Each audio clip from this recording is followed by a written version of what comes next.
Good morning students, welcome to my YouTube channel Harsimran science series. So आज का हमारा topic है फर्टिलाइजेशन। तो सबसे पहले हम बात करते हैं कि फर्टिलाइजेशन होता क्या है। इसके हम सबसे पहले डेफिनेशन दें। ओके, तो अगर हम बात करें फर्टिलाइजेशन की, तो it is the process of fusion of spermatozoa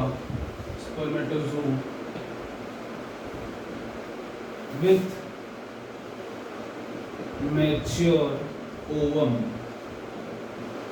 क्या बात कर ली हमने कि फर्टिलाइजेशन क्या होता है। It is the process of fusion of spermatozoa with mature ovum. एक मैच्योर ओवम का और एक स्पर्मेटोजोआ का फ्यूजन ही क्या कहलाता है, हमारा फर्टिलाइजेशन कहलाता है। अब हम बात करते हैं कि फर्टिलाइजेशन की प्रोसेस क्या होती है। ठीक है, तो सबसे पहले अगर हम बात करें तो जो हमारा फर्टिलाइजेशन की प्रोसेस स्टार्ट होती है वो स्टार्ट होती है हमारी स्पर्म एग कोलिजन से। किससे स्टार्ट होती है? स्पर्म एग का क्या होता है? कोलिजन होता है। ठीक है, उसके बाद अगर हम बात करें स्पर्म एग जब कोलाइड्स करते हैं तो स्पर्म एग कोलाइड करने के बाद क्या बनता है? एक एंड रिजल्ट जो होता है, ठीक है, वो होता है production of single cell mononucleated zygote का प्रोडक्शन होता है। तो समझ में आ गया अपन सबको कि स्पर्म में कोलाइड्स हुए और जैसे ही स्पर्म में कोलाइड होंगे तो साथ क्या बन जाएगा? उन दोनों में कोलाइड होने से प्रोडक्शन होगा एक सिंगल सेल मोनोन्यूक्लिएटेड सेल का, जिसको अपन क्या बोलेंगे? जाइगोट बोलेंगे। ठीक है, ये समझ में आया। उसके बाद हम देख लेते हैं कि हमारा जो फर्टिलाइजेशन है उसके ऑब्जेक्टिव्स क्या क्या है। हमारा जो फर्टिलाइजेशन की प्रोसेस है उसके ऑब्जेक्टिव्स की बात करते हैं कि what are the objectives of fertilisation.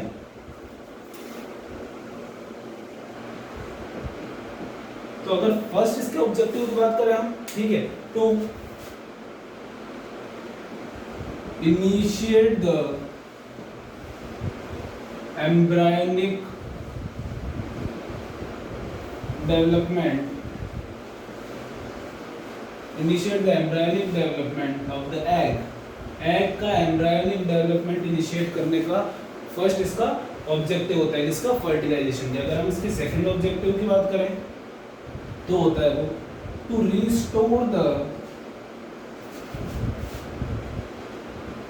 Restore the chromosome number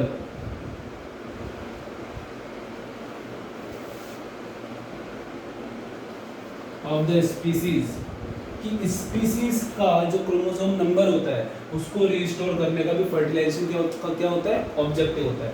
जैसे कि आप सभी को पता है हर ऑर्गेनिज्म के अंदर एक सेट ऑफ क्रोमोसोम्स होते हैं, पेयर ऑफ क्रोमोसोम्स होते हैं। ठीक है, जैसे ह्यूमन के अंदर अगर हम बात करें तो टोटल 23 पेयर ऑफ क्रोमोसोम्स होते हैं।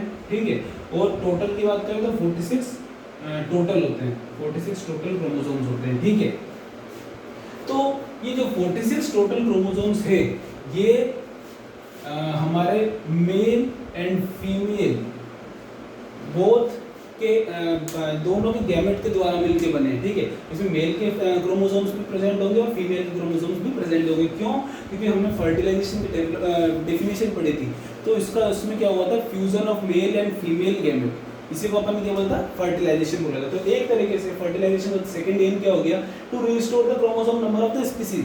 मेल के अंदर ओनली मेल के जो हमारे जर्म सेल्स है, ठीक है, जो रिप्रोडक्टिव सेल्स है, जैसे कि हम बात करें मेल गैमेट स्पर्म जो होता है उसके अंदर 23 पेयर ऑफ क्रोमोसोम्स प्रेजेंट होते हैं। वैसे ही फीमेल का जो ओवम होता है उसके अंदर भी only 23 pair of chromosomes present होते हैं। ठीक है, अगर ये मेल एंड फीमेल गैमेट मिलेंगे, फ्यूजन होगा, तो दोनों का जो टोटल नंबर ऑफ क्रोमोसोम्स होंगे वो क्या हो जाएंगे? 46 हो जाएंगे। ठीक है, ये हमारा इसका ऑब्जेक्टिव होगा। अब जैसे कि आपको पता है कि फर्टिलाइजेशन होने की साइड मैंने आपको बताई थी फैलोपियन ट्यूब के अंदर। फैलोपियन ट्यूब के लिए हमको पता है 4 पार्ट हमने पढ़े थे। फर्स्ट पार्ट हमने पढ़ा था इंटरस्टिशियल, ठीक है, सेकंड पार्ट हमने पढ़ा था इस्थमस, थर्ड पार्ट हमने क्या पढ़ा था? एम्पुला, थर्ड पार्ट जो था, और फोर्थ पार्ट पढ़ा था हमने इनफंडिबुलम या फिम्बरी। ठीक है, तो जो हमारी फर्टिलाइजेशन होने की साइट होती है, साइट ऑफ फर्टिलाइजेशन,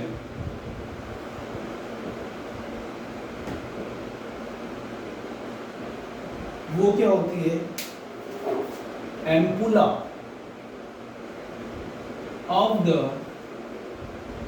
इसको या तो फैलोपियन ट्यूब बोल दो या इसको यूट्राइन ट्यूब भी हम बोल सकते हैं। ये हमारी साइट ऑफ फर्टिलाइजेशन होती है। मोस्ट कॉमनली फैलोपियन ट्यूब के एम्पुला जो पार्ट होता है उसके अंदर हमारा फर्टिलाइजेशन अकर होता है। ठीक है, ये बात कर ली हमने। अब हम बात करते हैं हमारा अप्रोक्सीमेशन ऑफ गैमेट्स। गैमेट्स कोई से भी कैसे रिलीज होते हैं, कैसे आके वो जुड़ते हैं। अप्रोक्सीमेशन ऑफ गैमेट, सबसे पहले अगर हम बात करें तो जो हमारा ओवम होता है, ठीक है, ovum is picked up by ovary से हमारी फैलोपियन ट्यूब जुड़ी होती है, या हम बोल सकते हैं उसको सस्पेंडेड होती है। ठीक है, तो जो जब भी हमारा ओव्यूलेशन का पीरियड होता है, ठीक है, आपको पता है ओव्यूलेशन क्या होता है, जब एग रिलीज होता है हर मंथ। ठीक है, तो ओवम जो होता है, जैसे ओव्यूलेशन की प्रोसेस होती है, ओवम रिलीज होता है, तो ओवम जो होता है वो पिक्ड अप होता है बाय मस्कुलर, ठीक है, कोमा सक्शन और सीलियरी। ओवम किसके से पिक हो गया, एक तो मस्कुलर एक्शन बोल सकते हैं हम, ठीक है, सक्शन बोल सकते हैं, सीलियरी बोल सकते हैं, और positive chemotaxis to the fimbriae of infundibulum. तो सबसे पहले ओवम को किसने पिक किया, या तो मस्कुलर एक्शन ने या सक्शन से भी पिक हो सकता है वो, या सीलियरी एक्शन से, या पॉजिटिव कीमोटेक्सिस मैकेनिज्म से। अभी ये क्लियर नहीं है, ये कुछ भी रोल प्ले कर सकते हैं, कोई सा भी मैकेनिज्म इसके अंदर लग सकता है ओवम को पिक करने के लिए। ठीक है, तो ओवम पिक हुआ और वो कहाँ पे चला गया, फिम्ब्रिए के पास चला गया at the time of ovulation. ठीक है, इतना सबको समझ में आया। उसके बाद अगर हम इसके सेकंड पार्ट की बात करें, तो हैंड टू हैंड उसी टाइम, ठीक है, ओवम जो होता है, ovum is transported to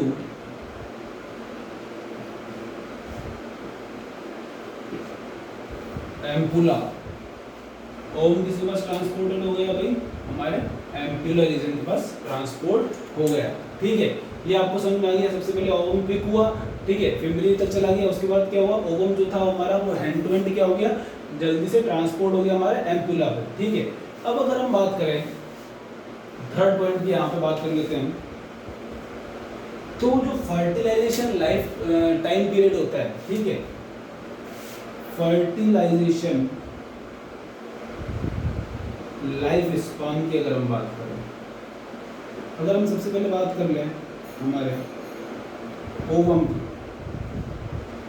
अगर हम ओवम की बात करें तो जो इसका फर्टिलाइजेशन लाइफ स्पान होता है वो ओनली 12 to 24 आवर्स होता है। कितना हो गया, 12 to 24 आवर्स। अगर हम स्पर्म की बात करें तो स्पर्म का जो लाइफ स्पान होता है, फर्टिलाइजेशन लाइफ स्पान वो होता है 48 to 72 आवर्स।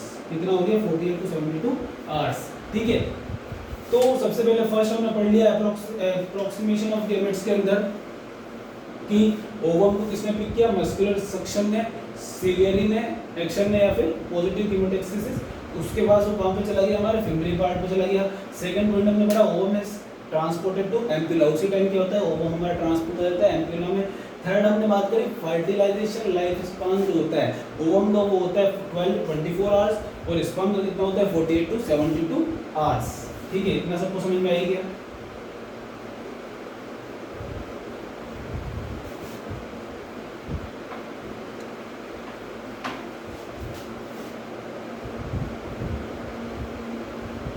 ठीक है, उसके बाद अगर हम बात करें, ठीक है, तो सबने सुना होगा during one ejaculation, during one ejaculation, एक इजैकुलेशन के दौरान क्या बोल रही है, एक इजैकुलेशन के दौरान 100 million sperms approx 100 million sperms release होते हैं, ठीक है, एट द वेजाइना। तो 100 मिलियन स्पर्म जो होते हैं वेजाइना के लेयर पे क्या हो जाते हैं, डिपॉजिट हो जाते हैं। उसमें से कुछ थाउजेंड्स ही, only thousands of capacitated sperm. अब यहाँ पे कैपेसिटाइज्ड स्पर्म जो है वो हमारा बहुत इंपॉर्टेंट टर्म है यहाँ पे। कैपेसिटाइज मतलब क्या होता है, हमने पढ़ा था, हमने जब हम स्पर्म का स्ट्रक्चर पढ़ रहे थे कि कैपेसिटाइजेशन ऑफ स्पर्म। तो इसके अंदर क्या होता है, कैपेसिटाइजेशन में क्या होता है, एक फिजियोकेमिकल चेंज आता है किसके अंदर, हमारे स्पर्म के कारण। जिस स्पर्म के अंदर जिसके कारण क्या होता है, हमारे स्पर्म जो होता है वो हाइपर मोटाइल होता है, और हाइपर मोटिलिटी के कारण वो हमारी फेलोपियन ट्यूब या ओवेर हमारी जो यूट्राइन ट्यूब है उसके अंदर ट्रेवल करने की उसके अंदर कैपेसिटी आती है। तो 100 मिलियन स्पर्म्स में से कुछ थाउजेंड स्पर्म्स ही क्या होते हैं, कैपेसिटाइज्ड स्पर्म होते हैं, जिनके अंदर इतनी मोटिलिटी की पावर होती है कि वो हमारी यूट्राइन ट्यूब या फेलोपियन ट्यूब में एंटर कर सके। ठीक है, इतना सबको समझ में आ गया। उसके बाद अगर हम बात करें ओनली 300 to 500, इस 1000 में से भी ओनली 300 से 500 स्पर्म्स जो होते हैं रीच द ओवम, वो हमारी ओवम तक पहुंच पाते हैं। आगे हम बात कर ही रहे हैं इन 300 से 500 का भी क्या होगा। तो ये हम बात कर लेते हैं during one ejaculation 100 million sperm जो होते हैं वेजाइना पे डिपॉजिट होते हैं। उसके अंदर से कुछ 1000 स्पर्म जो होते हैं जो कि कैपेसिटाइज्ड होते हैं, जो कि यूट्राइन ट्यूब में ट्रेवल करते हैं। उसमें से ओनली 300 to 500 स्पर्म जो होते हैं वो ओवम तक हमारे पहुंच पाते हैं। ठीक है, तो इतना आप सबको समझ में आ ही गया। उसके बाद अगर हम बात करें contact and fusion of gametes, हमारा जो नेक्स्ट टॉपिक है आज का फर्टिलाइजेशन के अंदर, वो है contact and fusion of gametes.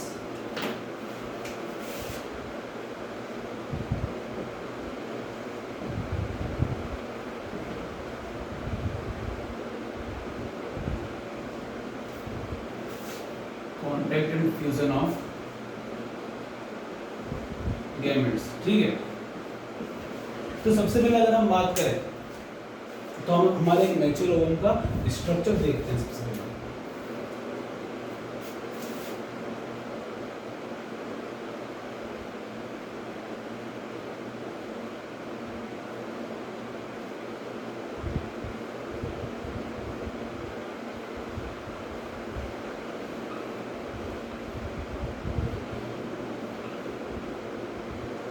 सबसे पहले हमारे मैच्योर ओवम का स्ट्रक्चर देख लेते हैं।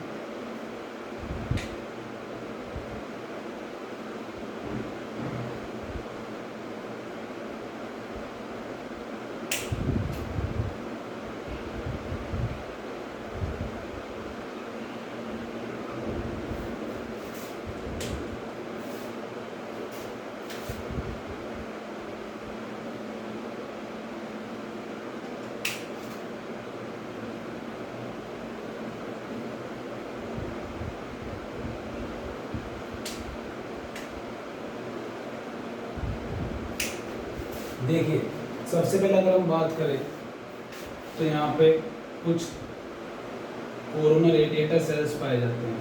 ठीक है, जैसे आउटर स्ट्रक्चर है, सबसे पहले हम उसकी बात कर लेते हैं। ये है हमारे कोरोना सेल्स, कोरोना रेडिएटिंग बोल दो इसको, कोरोना वाला कोविड-19 वाला नहीं, कोरोना रेडिएटर सेल्स है ये। ओके, उसके बाद अगर हम बात करें ये हमारे कोरोनल रेडिएटेड सेल्स हो गए। उसके बाद ये जो लेयर है हमारी, ये जो हमारी इनर मोस्ट लेयर है, आउटर मोस्ट लेयर है हमारी, ठीक है, उसको हम बोलेंगे जोना पेलिसिडा। क्या बोलेंगे उसको हम? जोना पेलिसिडा लेयर। ओके, ठीक है। उसके बाद अगर हम बात करें तो जो ये लेयर होगी हमारी, ठीक है, इसको हम बोलेंगे विट्टेलाइन मेम्ब्रेन। क्या बोलेंगे इसको हम? विट्टेलाइन मेम्ब्रेन। मेम्ब्रेन। ओके, अब देखिए ये जोना पेनिसुलर लेयर हो गई हमारी।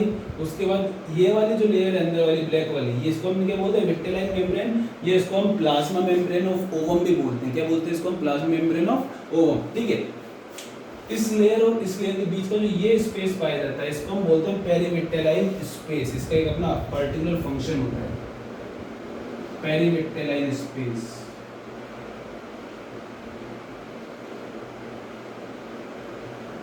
ओके, ये हमारा न्यूक्लियोलस हो गया, इसको हम क्या बोलते हैं, न्यूक्लियोलस।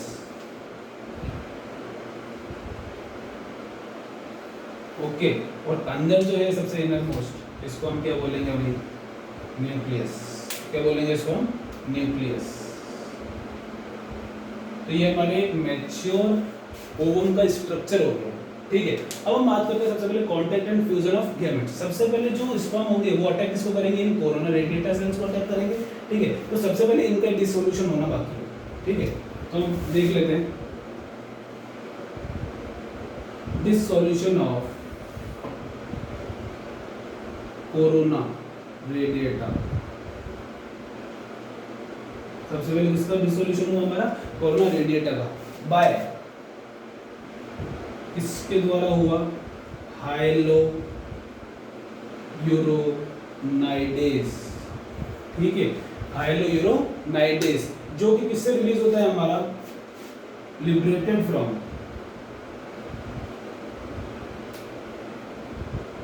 एक्रोसोमल कैप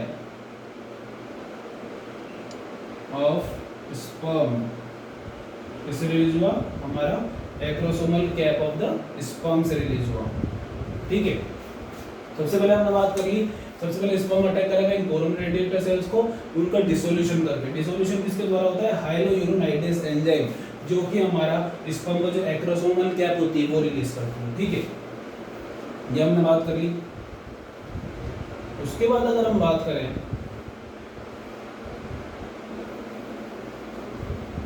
सबसे पहले कोरोना रेडिएटा, अब उसके बाद आएगी सेकंड लेयर हमारी जोना पेलिसिडा।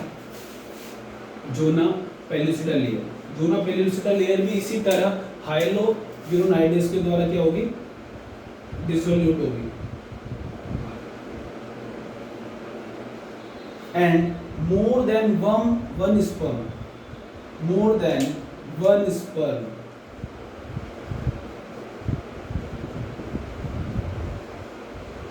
में एंटर जोना पेलिसिडा लेयर। क्या बोला इसने, कोरोना रेडिएटा सेल से, ठीक है, इनको स्पर्म सबसे पहले क्या करेंगे, हाइलो यूरोनाइडेज के द्वारा क्या करेंगे, डिसोल्यूट करेंगे। उसके बाद ये जो जोना पेलिसिडा लेयर है उसको भी इसी द्वारा, हाइलो यूरोनाइडेज द्वारा इसको क्या होगा, डिसोल्यूशन होगा। बट जोना पेलिसिडा लेयर को एक से ज्यादा स्पर्म क्या कर पाएंगे, भेज पाएंगे, इसको क्रॉस कर पाएंगे। ठीक है,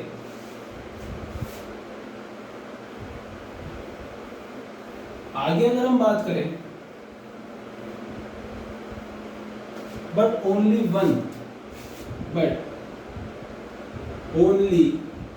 one sperm may reach the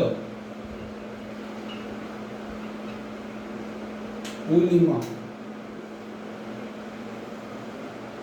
only एक ही स्पर्म कहाँ रीच कर पाएगा, ओलिमा पे, और इसको हम बोलते हैं हमारी विट्रिलाइन मेम्ब्रेन। क्या बोल दिया हमने, विट्रिलाइन मेम्ब्रेन। तो ओनली एक स्पर्म कहाँ रीच कर पाएगा, यहाँ पे हमारी विट्रिलाइन मेम्ब्रेन की तरफ। ठीक है, और जैसे ही अगर हम बात करें कि जैसे हमारा स्पर्म इस विट्रिलाइन मेम्ब्रेन को क्रॉस कर जाएगा, उसके बाद क्या होगा, as sperm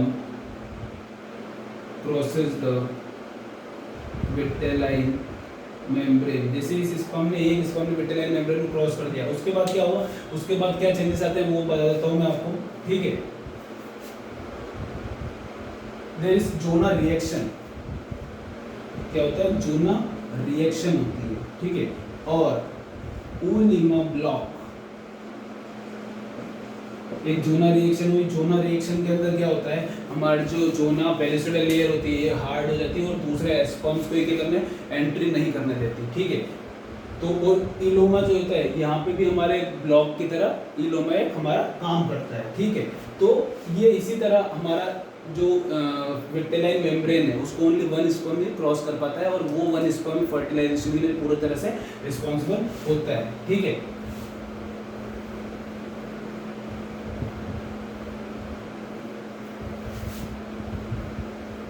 उसके बाद अगर हम बात करें completion of second meiotic division, completion of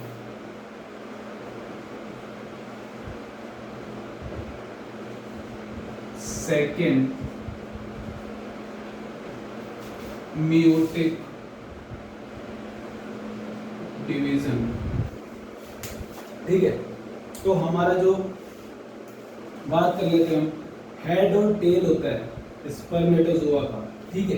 वो एंटर करता है स्पर्मेटोजोआ में, ठीक है। Enter the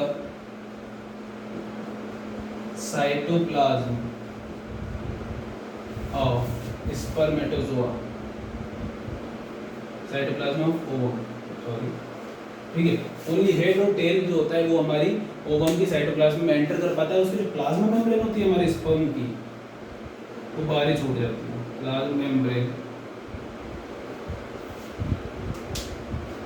left behind, okay, ये हमारा हो गया। अब हम बात कर रहे हैं जो हमारा हेड एंड नेक होती है, हेड एंड नेक, वो कन्वर्ट हो जाती है हमारी, converts into female pronucleus, okay, sorry male pronucleus. हमारे जो स्पर्मेटोजोआ की हेड और नेक होता है वो किसमें कन्वर्ट हो गया, हमारे मेल प्रोन्यूक्लियस में, जिसका जो क्रोमोसोम नंबर होगा, ठीक है, वो 23X होगा और 23Y होगा, ठीक है। ये समझ में आएगा सबको। उसके बाद अगर हम बात करें तो जो मेल और फीमेल प्रोन्यूक्लियस होता है, फीमेल के अंदर भी प्रोन्यूक्लियस पाया जाता है और मेल के अंदर भी प्रोन्यूक्लियस पाया जाता है, ठीक है। Male and female pronucleus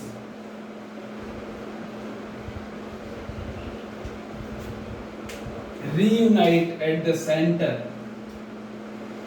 reunite at the center and restoration of nucleus occurs।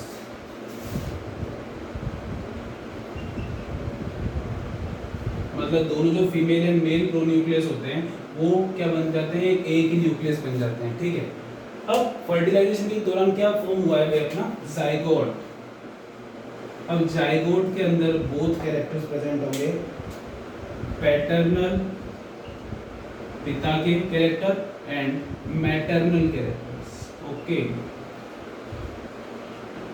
ये हमारा टॉपिक हो गया आज का। उसके बाद लास्ट हमारा छोटा सा टॉपिक बच जाता है determination of sex of the child, कि determination of sex of the child, child का जो सेक्स का हम डिटरमाइन कैसे कर सकते हैं, ठीक है।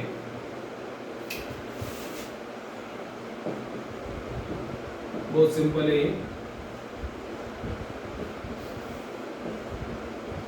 ठीक है। तो सबसे पहले अगर हम बात करें कि स्पर्मेटोजोआ के अंदर अगर इफ स्पर्मेटोजोआ के अंदर जो क्रोमोसोम्स होंगे, ठीक है, वो होंगे हमारे 23X, ठीक है। अगर स्पर्मेटोजोआ के अंदर हमारा क्रोमोसोम 23X हुआ तो 23X मिलके बन जाएगा हमारा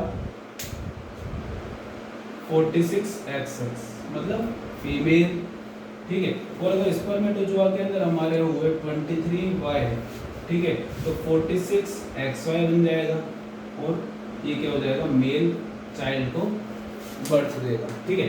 तो आज का हमारा टॉपिक था फर्टिलाइजेशन। अगर आपको वीडियो पसंद आया हो तो प्लीज़ इसे लाइक, सब्सक्राइब एंड शेयर करो। Thank you very much.